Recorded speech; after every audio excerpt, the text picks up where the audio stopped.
반갑습니다. 초등교육 전문가 김선호입니다. 초등 사춘기 엄마를 이긴 아이가 세상을 이긴다의 저자이기도 하고요. 그리고 어디에 밖에 나가서 항상 이야기합니다. 나는 초등교육 전문가다라고 이야기를 해요. 그 이유는 그만큼 책임을 갖고 우리 아이들을 마주대해야 된다고 생각하기 때문입니다. 지금 오늘 사춘기에 관련돼서 여러 학부모님들과 같이 진솔한 이야기 한번 나눠볼까 합니다.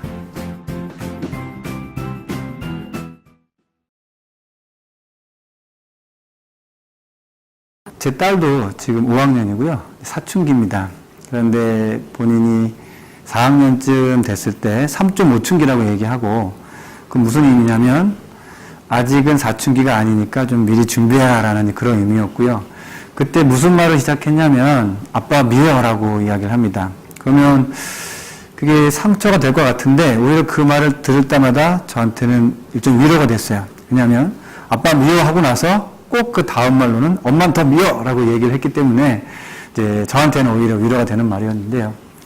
이렇게 사춘기 초등생 아이의 마음에 미움이 자리하기 시작하는 이유는 드디어 세상에 대한 진실을 알았기 때문입니다. 엄마 아빠가 이야기한 것이 전부였고 그것이 맞다고 생각을 했는데 막상 학교에 와 보니까 그것이 진실이 아닌 상황을 많이 마주하게 되고 그럼 이제 생각을 하게 되죠. 이게 뭐지? 내가 알고 있는 세상과 엄마 아빠가 이야기해 준 세상과 내가 알고 있는 세상이 달라졌네. 뭔가 다른 것이 맞네.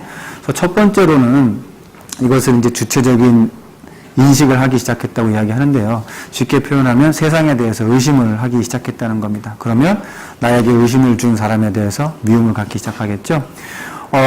뇌 과학자들의 말에 의하면 사춘기의 뇌는 마치 초등학교 저학년 아이들이 학교에 새롭게 들어왔을 때처럼 똑같은 수준의 이렇게 혼동을 겪는다고 합니다. 그래서 초등 사춘기 아이들의 속마음은 일단 뭔가는지는 잘 모르겠지만 의심을 하기 시작했고 세상에 대해서 혼란스러운 상태구나 라고 생각을 하시면 될 겁니다.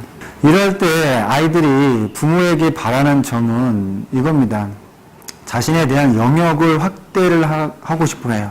영역 확대라는 것이 뭐냐면 내가 지금까지는 이렇게 해야 된다고 해서 그 수준까지만 지켰는데 알고 보니 꼭 그 수준까지 지킬 필요가 없네, 넘어가도 되겠네 하는 부분에 대한 인식이 시작됐고 그래서 자기의 어떤 경계선을 점차 확대하기를 원합니다. 아이들 표현으로는 좀 더 자유시간을 많이 달라 하고 마음껏 친구들과 어디를 가고 싶다고 이야기를 합니다. 그래서 이런 겁니다. 지금까지는 부모가 아이를 억지로 떨어뜨려 놨어요. 뱃속에 있다가 끄집어냈고요. 그리고 품에 안고 재우다가 방 안에 가서 따로 자게 하고요. 젖을 먹이다가 젖을 떼고요. 어린이집에 가기 싫다는 거 보내고 학교에 보냈습니다. 알게 모르게 아이들이 이별 연습을 꽤 많이 했어요. 이제는 사춘기에 되면 역전이 됩니다. 이제 충분한 이별 연습을 했고 내가 영역을 확대해서 떠나가고 싶어 해요. 그런데 부모가 그 즈음에 와서는 멈칫거리게 되고 그 부분을 놓아주지 않으려고 하는 거죠. 그래서 그때 아이들이 가장 바라는 거는 나를 좀 놓아주길 바랍니다. 나를 좀 놓아주는 모습을 보고 자기 자신을 믿어준다고 생각을 합니다. 카오스 상태와 비슷한 뇌 상황이고요. 그리고 작은 것들에도 상당히 민감합니다. 민감한 아이를 다가간다고 생각하고 가셔야 돼요. 평소에 좀 활발하다고 해서 그냥 평소 하듯이 사춘기 때 똑같이 다가가면 의외로 상처받기가 쉽습니다. 쉽게 표현하면 초등학교 1학년에 들어가거나 아니면 유치원에 들어갈 때 부모님들 되게 염려가 많으시죠. 그리고 하나하나 다 케어해 주시려고 하고 들어주시려고 하고 또 자주 조곤조곤히 물어보시기도 합니다. 그러한 상황을 초등 사춘기 시기에는 같이 하셔야 됩니다. 그런데 이미 덩치가 컸다고 해서 야 그것도 못해? 너 이미 뭘 또 설명해 줘야 돼? 이런 식으로 다가가면 아이들은 그 시기에 생각도 많고요. 잠깐 멈칫거리기도 하고요. 이걸 내가 지금 할 수는 있어도 왜 이걸 해야 되지? 꼭 지금 이걸 해야 되나? 라는 것들에 의해서 굳이 빨리 할 필요성을 못 느껴요. 근데 그럴 때 부모들은 다급하게 이야기를 합니다. 마치 다 컸는데 아직도 그런 것들을 못하느냐는 듯이. 그러면 자칫 자신의 어떤 자존감에 혼란스럽고 자신의 주체성을 세워야 될 그 시기에 맞닥뜨리는 그러한 자그마한 비판들에 의해서 자기 자신을 그러한 수준으로 규정을 해버립니다. 그래서 같이 민감하다고 생각하고 조심스럽게 다가가셔야 되고요. 그리고 기본적인 전제는 이겁니다.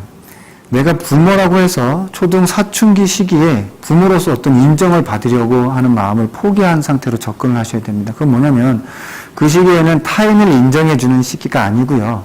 자기 자신을 정립하고 정립한 자신에 대해서 누군가 바라봐 주기를 기다리는 시기입니다. 그래서 부모라는 이름으로 어떤 인정을 받고자 다가가신다면 그 시기만큼은 좀 멈추셨으면 좋겠고, 그리고 내가 너를 논리적으로 이해할 수 있다라는 생각을 잠시 멈춰 주셔야 됩니다. 그 시기는 논리적으로 이해할 수 있는 시기가 아닙니다.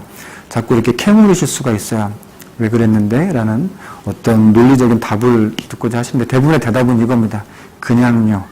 어떤 논리적에 전혀 맞지 않는 대답을 하게 되면 자칫 그러한 과정을 통해서 논리적으로 캐어 들어가려 하고 그거와 전혀 상관없는 짧은 단어의 대답들이 이어지면 다툼이 일어나고 상호소통이 점점 멀어진다고 그렇게만 느껴지게 되니까요.